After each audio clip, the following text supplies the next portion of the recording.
Buenas tardes. Mis saludos para todo el equipo de la Academia de Literatura Norteamericana y a todos aquellos que nos escuchan desde diferentes países hispanoparlantes. Soy Sandra Plana, pertenezco a la Delegación Patagonia de Argentina. Soy artista plástica y la escritura ha sido para mí siempre un canal de expresión y apasionada por la lectura desde la infancia. En esta oportunidad les estamos presentando lecturas de diferentes aspectos de un escritor muy leído en Argentina y traducido en distintos idiomas, Julio Cortázar. Específicamente nos vamos a ocupar ahora de dos cuentos que pertenecen al libro Final del Juego, publicado en 1956. Hay quien dice que leer a Cortázar es como contemplar a los niños, pequeños mientras juegan, sumergidos en sus historias. Entran y salen del mundo de la fantasía como si estuvieran en su casa. No es más que la realidad vista con ojos de niño. Cada vez que pudo, Cortázar le recordó al lector que el juego es una actividad de las más serias que hay y que lo fantástico es una realidad que puede suceder. El inconsciente, los sueños, el azar, todos esos elementos propios de la corriente surrealista, son abrazados por Cortázar, quien los deja inundar en su obra. Hablaremos hoy del cuento El río.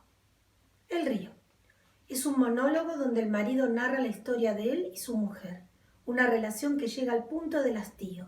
Ella lo amenaza reiteradas veces con tirarse al río Sena.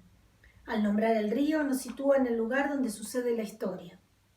Él se muestra poco crédulo de las amenazas de la mujer y habla de ella en un tono irónico y casi burlón. La atmósfera es extraña, incierta para el lector.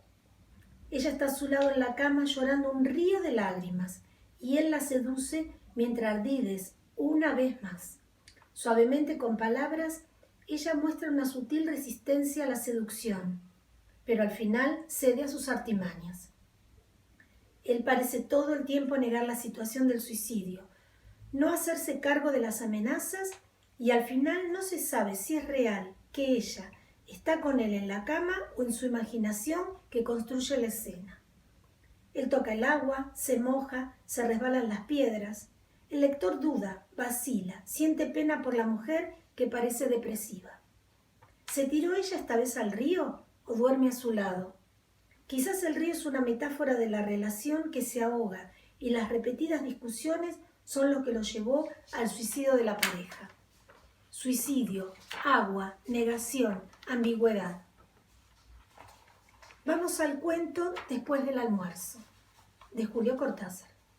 El cuento narra la historia de un adolescente que sus padres lo obligan a llevar de paseo a alguien que no se sabe quién es. Esto sucede después del almuerzo.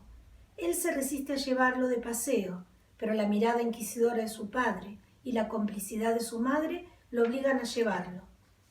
Su tía le da dinero para hacerse más placentero el paseo. Su única ilusión de esta salida era estrenar un par de zapatos amarillos. Esto que lleva a él es un ser rebelde y seguramente con problemas de conducta. No se sabe si es un animal o un hermano enfermo. Él cuenta toda la travesía que le toca vivir desde que sale de su casa. En otra oportunidad, salir ya había tenido un altercado con sus vecinos. Este sujeto cae en un charco, se embarra, él lo limpia. Suben al tranvía y en todo momento él tiene miedo que se tire por la ventana. Pero también se siente perseguido por las miradas de los pasajeros y los comentarios hacia el personaje que va con él. Tiene deseos de tomar un helado, pero teme que su acompañante le arruine todo y desiste de hacerlo.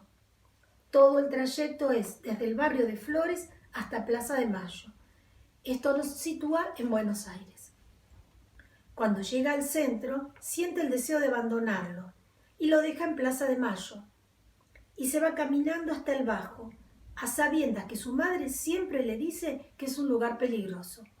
Se arrepiente de haberlo dejado y apresurado corre a su encuentro en la Plaza de Mayo y lo encuentra donde lo dejó. Piensa, mejor estar muertos, él y los padres, mejor todos muertos. Decide regresar, lo limpia e imagina los contentos que estarían sus padres al verlo regresar con él. y se secarían la cara con el mismo pañuelo que él lo limpió, y que él se secó la cara y que se raspó con una hoja. Él, mientras viaja en el tranvía, hace toda clase de lucubraciones en cuanto a qué sucedería si uno de los pasajeros se levantara, y si la señora se enoja con él, y si él le diera una patada.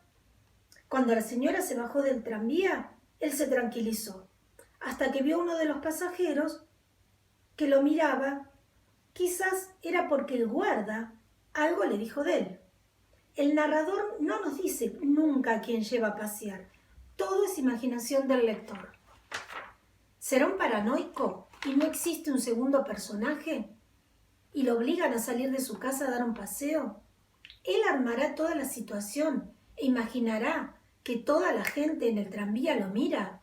¿O realmente lleva a una persona o lleva a un animal?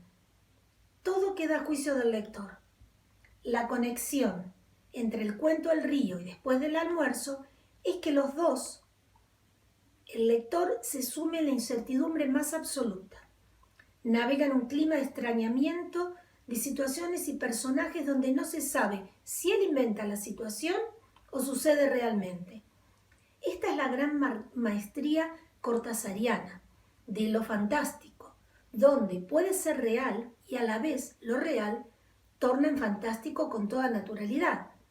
En sus clases de literatura que dicta en la Universidad de Berkeley en 1980, Cortázar le confiesa a sus alumnos: desde muy chico, lo fantástico no era para mí lo que a la gente considera fantástico. Para mí era una forma de realidad que en determinadas circunstancias se podía manifestar, o a mí o a otros, a través de un libro o un suceso, pero no era un escándalo dentro de una realidad establecida. Me di cuenta que yo vivía en una familiaridad total con lo fantástico, porque me parecía tan aceptable, posible y real como tomar un plato de sopa a las 8 de la noche. Mi realidad no era más grande que una elástica más extendida donde entraba todo. Muchas gracias por haberme escuchado.